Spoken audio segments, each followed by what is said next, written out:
All right, today I thought I'll give you a free educational session. I normally charge money for my tips and advice. So today I'll give you 3 worthwhile tips that will help you in getting a better job or negotiating a better rate for yourself. Okay, in terms of a job search, especially in the Middle East, especially UAE, but I'm sure you can use this advice anywhere. So these are my 3 valuable tips. Let me give you tip number 1. Tip number 1 is when you go for the interview, okay, what is the persona that you put? This is a question that I ask my clients who book interview sessions. Okay, when you go for the interview, what is the persona? What is the essence that you exuberate? And people go like as if they heard some Chinese words. Huh? And exuber? Essence? What essence? Smell? Perfume? Don't worry, not all clients are South Indians. What do I mean by essence, or what is your persona? For example, do you know that there are some interviews where you have to be proud and arrogant? Then there are some interviews where you have to be aggressive. Then there are some interviews where you have to be humble. Then there are some interviews where you have to be chit-chatty and talkative. And then there are some interviews where you have to be totally silent and focused and not talk much. So every interview and every interviewer is different. Every job position, every company, every corporate culture is different. All are not the same. For example, the corporate culture at DHL versus the corporate culture at FedEx, 2 different things. Let's say you're looking out for a job with UFC and you're looking for a job with Bellator. Both are different. For example, have a look at, let's say your mother and father, both have different personalities, right? Now, if your mother was a boss in one company, your father was a boss in another company, do you think they would have the same styles of management or preferences? Like me and my wife. My wife is very understanding and very patient, very timid, very sweet. Me, I'm hyper aggressive. And so what kind of personality would appeal to me? An aggressive? Now you'll be surprised to know, even though I like my wife to be very timid and all that, when I'm dealing with people, I like people to be hardcore, obsessed, crazy. I don't want them to be like I would never employ my wife. I would employ my wife maybe as an accountant or someone to look after the finance. But I never appoint my wife as part of the business development or creative team because she doesn't have those skills. The person I kind of like for work should be aggressive, obsessed, should be crazy, doesn't want to rest until they achieve it. It's like a kind of a Steve Jobs team, So the first one that I want you to know is when you go for an interview, decide what personality would you switch on to. I'll give you one last example to enumerate this point. When I was in Dubai and I had to go meet an owner of a company, I would study his personality. Is he big? Is he small? Is he tall? Is he short? Is he fast talking? Is he slow talking? What's his background? Which religion? Is he married? Is he single? I try to get all this information. His staff, is his secretary very timid, or is she, focused, and, is he cold and calculative? Is he linear and open? So based on all this information that I would get, I would immediately jot down, evaluate. Like when I'd go to a person's office, I'd look, does he have many things on the wall? Does he have family photographs? Did he offer me tea and coffee? So based on all this information, I would decide which personality, what side of Loy Macedo would I show? Would I show a very gracious, creative guy? Would I show an aggressive, cold, calculative? Would I show him, quiet and a good listener? You have to change your personality based on the person that you're meeting, because I'll tell you why. Because if you have to move to the next level, this person has to give the green signal. Okay, that's the first one. The second thing that I want to tell you is, in terms of your sales pitch, let's say you met someone. Okay, what are you going to say? Let's say you met someone at a seminar. How do you introduce yourself? Let's say you met someone at a party. What do you tell them about you? Mostly, people say, hi, my name is something, Mahesh, Max, Ram, Abdullah, Muhammad, some name they give. And then they ask, what do you do? Yeah, I'm a banker, I'm a trainer. Oh, I work with Emirates. Those days it was work for Emirates. Oh, very big thing. But then, if you notice, in a party or in a networking event, you meet people. However, after 5 minutes, I can assure you this much, you have forgotten the person's name, you have forgotten where the person works. In fact, you have even forgotten that you met that person. This is what happens with most people. Most people, after they give their introduction, they are forgotten.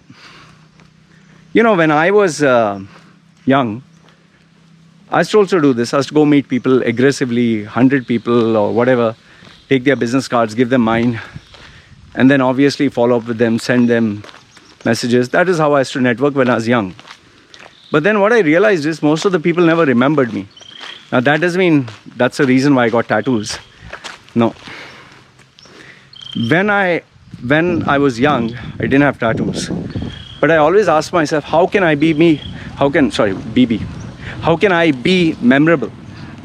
How can I introduce myself in such a way that the person would not only remember what I said, but also be intrigued and want to know more? He should be like, wait, tell me, what did you say? So when a person is shocked, first is you need to shock them. Then it's like give them what they don't expect. The second part is say something that will leave them, I didn't understand, wait, tell me. So when they start engaging with you and asking you questions, you got them. I'll tell you this one. What I used to say. Whenever I would meet someone, people would say, what do you do? Okay, I'm a this, I'm a that. Now, the basic thing what I used to do is, I was into coaching and training. But if I tell someone I'm a trainer, I'm a coach, what do you coach? Okay. Instead of saying that, I used to ask myself, what can I say that will make them, wait, I didn't understand, tell me more. So to get that, I would always ask, okay, what can I say? So based on the person that I was meeting, my key phrases that I would use. Number one of my favorite phrases was, like, if the person asks me, so, hi, what do you do? Okay, hi, my name is Loyano. So what do you do? If you'd ask me, what do you do? I would tell him, whatever salary a person's earning, I help them earn double. They'd be like, wait, what? So they would be like, double the salary. How do you double the salary? So that is how I would lead them. Now, obviously, if a employer was there, a business guy, he wouldn't care. You double the salary. What, are you in some investments or no? When I was dealing with an owner, a business owner, I would tell him, instead of telling him what do I do, I'd say, give me a product that you're selling. You say, like what? Any product. Say, okay, I'm selling these tablets. So then I would tell him, the tablets that you're selling, I would devise a way where you can double your sales. So then he'll be, really, how would you do that? So you see, I have got him to want to talk to me, take interest in me, and, expand the conversation. When I'd speak with girls, it would be different. When I'd speak to a girl who I wanted to pick up, it would be different. When I'd speak to a parent, it would be different. So I had developed a something on 30, 40 phrases that I'd use for different individuals, different people. And obviously you keep experimenting, you keep playing with them. Like I would practice these key phrases with, you go to Safir, Lulu, or any of these outlets, shopping mart, these girls at the counter, I'd practice my phrases with them. I would say something that they would say, excuse me, yes, then what? From everything from compliments to asking them a question. The goal was to fine-tune this key phrase that would make them want to not only ask me more, take interest in me, but make sure I was memorable. So that's the second point that I want to give you. The first one was your essence, the persona that you choose. Okay, each one has a different one. There should be one key one, and then there should be 2 or 3 sub ones. Don't try to be everything to everyone. That's then you become like a snake. The second one is knowing what to say with which person and having those key phrases. The last, if not the least, the third point is how can you be likable? See, always keep in mind the decision to choose anybody comes down not to a logical, but comes down to an emotional mindset. No matter how much you feel that this person is good, if you do not like the person, most probably you will not select the person, or the person will not be selected. So it is very important, it is very necessary for you to be liked. Now the question is, how can you be likable? Do you start buttering them up? Do you start smiling? Do you start being sweet? See, this is what people who are explicitly identified as manipulators do. They're very sweet, they're very nice. Hey, hi, how are you? So nice to see you. Wow. And they just stink of being insincere. So now the question is, how do you prove to be likable? You'll be very surprised to know there are many a times where if you are not nice, you're likable. In fact, do you know this? When I have lady clients, I tell them don't smile. Don't smile at all. Keep a stern face. Like I tell them, keep the face as if you know that this person is going to take advantage of you. Keep that kind of face. It's like I've told this person, like, just imagine that this person is about to take your job. This person is about to cheat you. This person is about to manipulate. How would you act? How would you behave? How would you look? So then, obviously their energy changes, their body language changes, their look changes. And I say, stop. That's exactly how I want you to look. Now you must be thinking to yourself, why the fuck would someone like someone who's grumpy, grouchy, or angry? Here's the answer. Not everyone is looking for a company with all smiley faces and looking like clowns. Just imagine you go to a company and everyone's like smiling like this. You'll be like, what the fuck is this? At the same time, you go to a company and everyone's like, sad and angry, and you wouldn't want that. So there's always an attraction for different personalities. So now the question is, which personality do you embrace? Do you embrace the grouchy, the grumpy, the angry? Now, remember the first point that I gave you, the persona? Okay. Likability comes where you have to ensure that the person likes you, and this decision is normally made either at the beginning, but especially towards the end. In the beginning, you're checking out the person, you just met the person, you're evaluating how does the person look, act, behave. You're just cold and the conversation's warming up. So you're trying to find out, do you gel? You're trying to get to know the person. You're just trying to, like when a dog meets another dog, busy sniffing the other dog's ass. So it's like when you go to a new store, your hands will be this way and your hands will be in your pocket and you're looking around. So you're just getting warmed up. But after you get warmed up, then you start being comfortable, then you start looking around and all that. But towards the end, it's like you have decided, okay, I'm going to buy this, I'm going to buy this.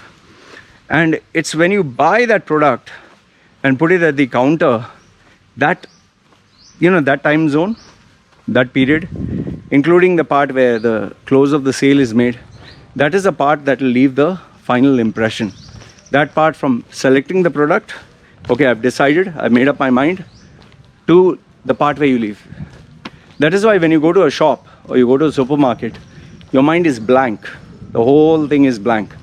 The only part you might remember is when you enter and when you leave, or when you made that decision to buy that particular product. Same way in an interview, there is that hallelujah moment, the eureka moment where the person has like, this is it, this is the person. That happens towards the ending. So now the question is, what can you say or do towards the ending that would make this person not only like you, but say, this is the person I'm looking out for. So to encapsulate these 3 points, number 1, make sure you decide which persona that you choose based on the job that you're going for, based on the company that you're going for, based on the individual that you're meeting. Evaluate. This takes experience. Speak to someone who you know who can guide you on this. The second one is, what is that key phrase or key phrases that you use that will make a person say, wow, tell me more. There's no right, there's no wrong. Each one differs. It should suit your personality. Don't try to copy paste somebody else's response, please. And don't give something corny like, I'm a happiness officer, or don't give something stupid like that. You'll be made look like a fool. And last if not the least, focus on the likability factor. The likability factor is the one that will end up getting you hired, that will give you the job. If you can weave these 3 seamlessly, I can assure you this much: you can definitely be employed or given a contract anytime and every time. And this is a skill I have mastered from a very young age. And yes, I'm still honing it and sharpening it, because for me, when I meet someone online, I have to make them like me instantly, while being genuine, while being myself, while being my brand. And the very fact that I've survived all these years is proof enough that what I said actually works. So let me know, what are your thoughts on this? Found it useful? If you like videos like this, comment down below so that I know, that you like videos like this, so I can put out more. Alright, this is me signing off. You guys take care.